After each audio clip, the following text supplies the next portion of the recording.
All right, let's dive in. Today, we've got something pretty wild. We're looking at an argument from one of the Clintons' biggest critics, but here's the twist.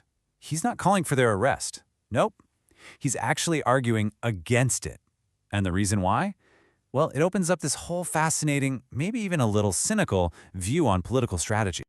So, that's the big question here, right? Why on earth would someone who has spent years criticizing a political figure suddenly say, hey, don't jail them?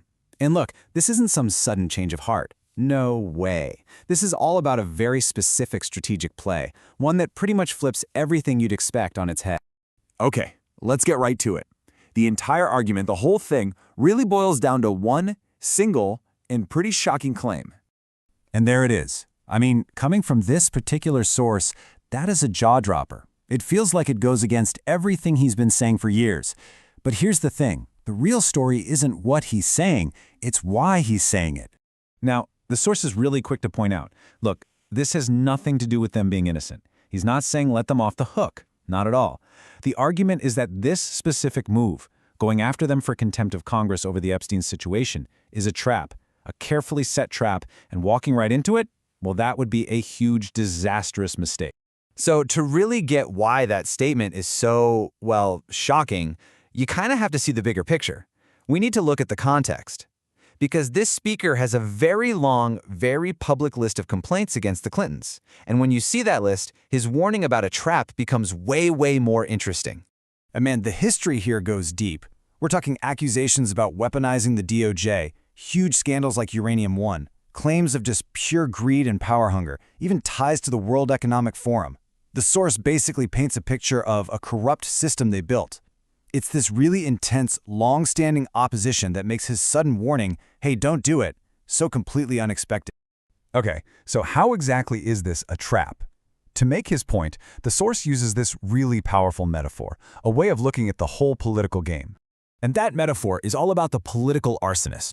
Now think about it. An arsonist isn't someone who accidentally starts a fire. No, they do it on purpose. They're deliberately creating chaos, setting fires because that chaos is actually part of their plan.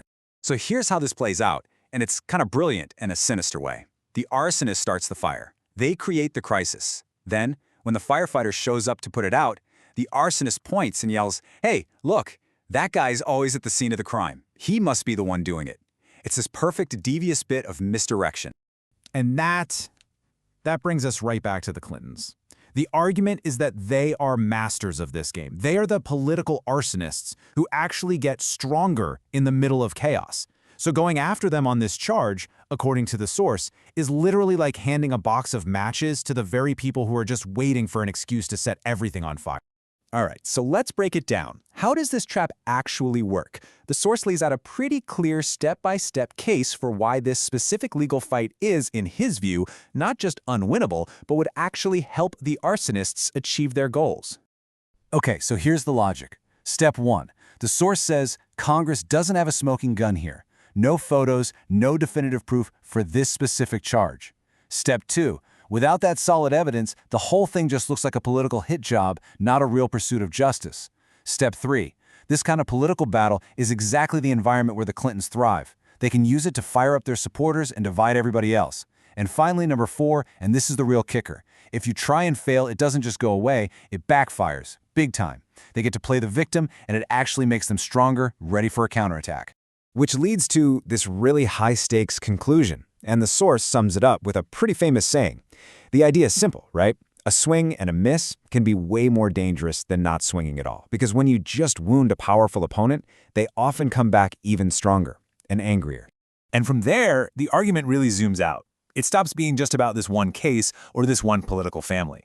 Instead, it becomes a critique of the whole system, suggesting this is all just a symptom of a much, much bigger problem. From this point of view, the failure is everywhere. The source asks some pretty pointed questions, like, if the evidence is so solid, why isn't the DOJ the one bringing the case? He argues you can't get a fair trial in DC courts because they're too biased, and he doesn't spare his own side either, basically calling Republicans spineless and worthless for not getting the job done when they supposedly had all the evidence and power. So the ultimate takeaway here is pretty stark. The argument is that focusing on jailing the Clintons over this is a total distraction. The real problem from this perspective is that the entire system is so fundamentally broken that real justice just isn't possible. It's like everyone is just playing on a rigged board, and this is just another move in the game. And that leaves us with a really tough question to think about. This whole argument really forces you to wonder, where is the line between holding people accountable and just falling into a political trap? When does a genuine pursuit of justice turn into something else entirely? It's a complex idea, and there are definitely no easy answers.